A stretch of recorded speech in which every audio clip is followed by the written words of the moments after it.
Supreme Court hearing is underway as far as this matter is concerned. We need disclosure of bonds from 2019 April 12th onwards is what the court essentially has said today in the hearing, which is underway. Now reveal bond details like alphanumeric code. This after FICCI and SBI, top industry bodies, in fact, spoke about the fact that there needs to be anonymity as far as the donors list is concerned. Can't reveal pooled bond details, pooled bond numbers.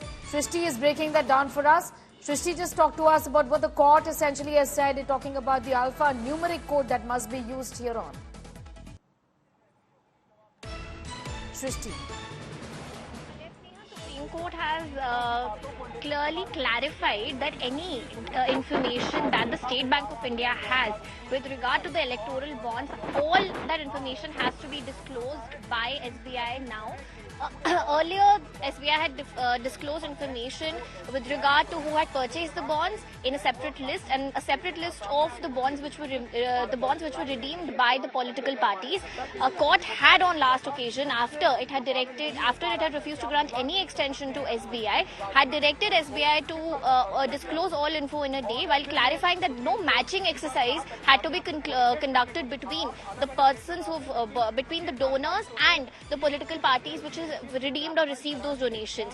However, what came before the Supreme Court on the later date of hearing was the fact that the bond numbers or the unique identification number of each bond have not been disclosed by the SBI. Now, the SBI said that they were only asked to release the information with regard to those two lists. However, Supreme Court has come down heavily on SBI even today, saying that it had expected the SBI to comply, to understand with Supreme Court's order and to comply with the court's order in its entirety.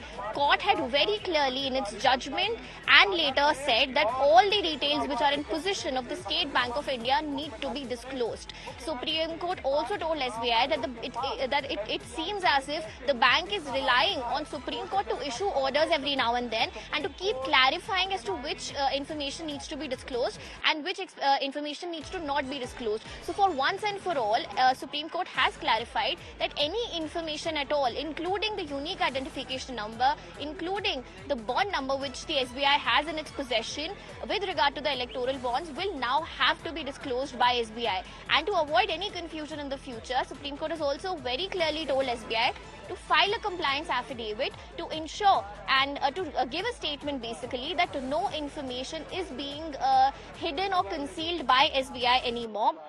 The Supreme Court, constitution bench led by the Chief Justice of India, who's just passed the order, has clearly said that CBI has to disclose all details with regard to the electoral bonds and file an affidavit by Thursday 5 p.m.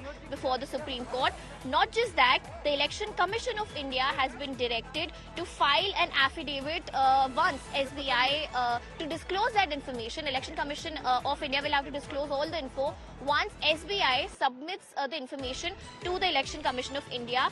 But definitely strong remarks from the top court to the SBI, clearly saying that they should not wait for Supreme Court's orders to comply with the main verdict which the court had passed. Right. SBI should not be selective in this disclosure of details, is what the top court has said. Okay. Also clarifying just coming back to you in a moment from now, TMC leader and also Senior Supreme Court Advocate Majid Memon is now joining us. Mr. Memon, your response to what the court has said, saying that revealed bond details like in alphanumeric code this after the SBI Chairman, the FICCI also in fact moved court, saying that they're not in favor of the details of the donors, the unique identification numbers getting released in this fashion.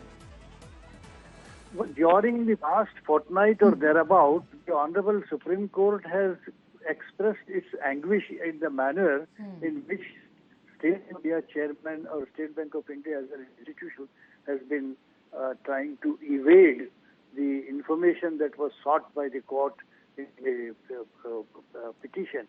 Now, it is deeply regretted that it is not just the factual concealment, but it is the credibility of such an institute like State Bank of India is endangered. You see, they are damaging their reputation of being absolutely independent and fair. It is so very obvious by now, by showing reluctance in furnishing the information that was ordered by the highest court of the land, and then trying to protect some people or protect some party, which is very unfortunate. I'm afraid that with the passage of time, as the Supreme Court keeps on questioning them, and they are reluctantly coming out with partial information, partial concealment, it is only making a very poor show of such a large institute like State Bank of India, where lakhs of people are employed. And this is definitely discrediting the authenticity and the honesty of a huge institution like State Bank of India. All right. I'm going to thank you, Mr. Memon, for joining us with your perspective.